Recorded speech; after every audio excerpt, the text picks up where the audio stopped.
Now, Stormwatch 12 weather with meteorologist Josh Culbreth.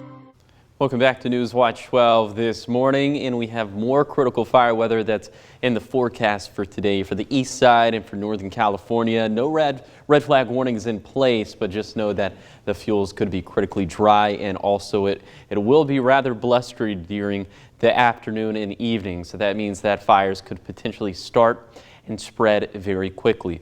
Temperatures this morning are in the 40s and 50s to the east of the Cascades, so a little chilly there. And then we're seeing mainly 60s for our west side valleys, middle 50s along the coast in Curry County.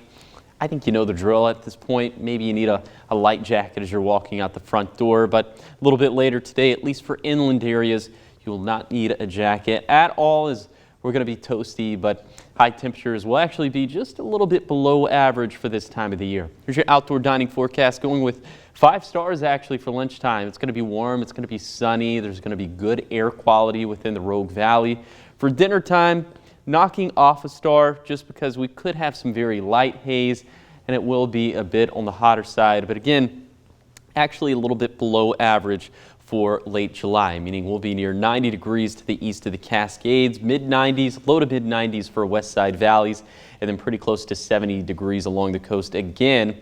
And we'll have winds today gusting mainly out of the west, upwards of 20 to 30 miles per hour, with some of the fastest wind gusts being in the Shasta Valley and along the coast. The smoke today will be, of course, downwind of the fires, mainly the flat fire and the bedrock fire, but a lot of the thickest smoke is going to stay in Deschutes and Lane County during the day, but then for tonight, a lot of that thick smoke will come back into northern Klamath County and then into Lake County. We'll also track some smoke from the flat fire in southern Curry County and portions of Del Norte County. Other than that, a pretty nice night, a little bit chillier compared to this morning. We'll be in the 40s to the east of the Cascades, just shy of 60 degrees for west side valleys, low 50s along the coast in Curry County. And our forecast stays very consistent over the next 3 days. Temperatures holding very steady.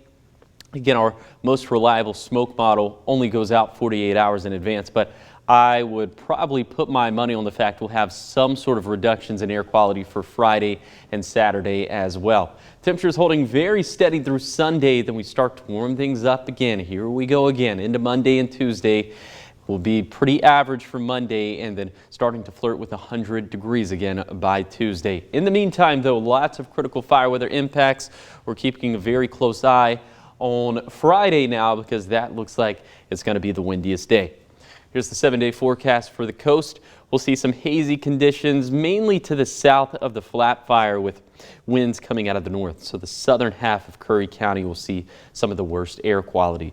For Siskiyou County, we'll just have some hazy skies over the next couple of days, not expecting any big time reductions in air quality. And then for the basin, it's really going to be a story of 2 different counties. Lake County will get the bulk of the smoke from the bedrock fire, although northern Klamath County will get quite a bit of smoke as well, but down towards Klamath Falls, air quality should be pretty good. For the Cascades and Siskiyous, again, it's going to be northern Klamath County that'll see the bulk of the smoke from the bedrock fire, at least when you're talking about the mountains. And then for the Rogue Valley, we'll just see some very light haze over the next couple of days.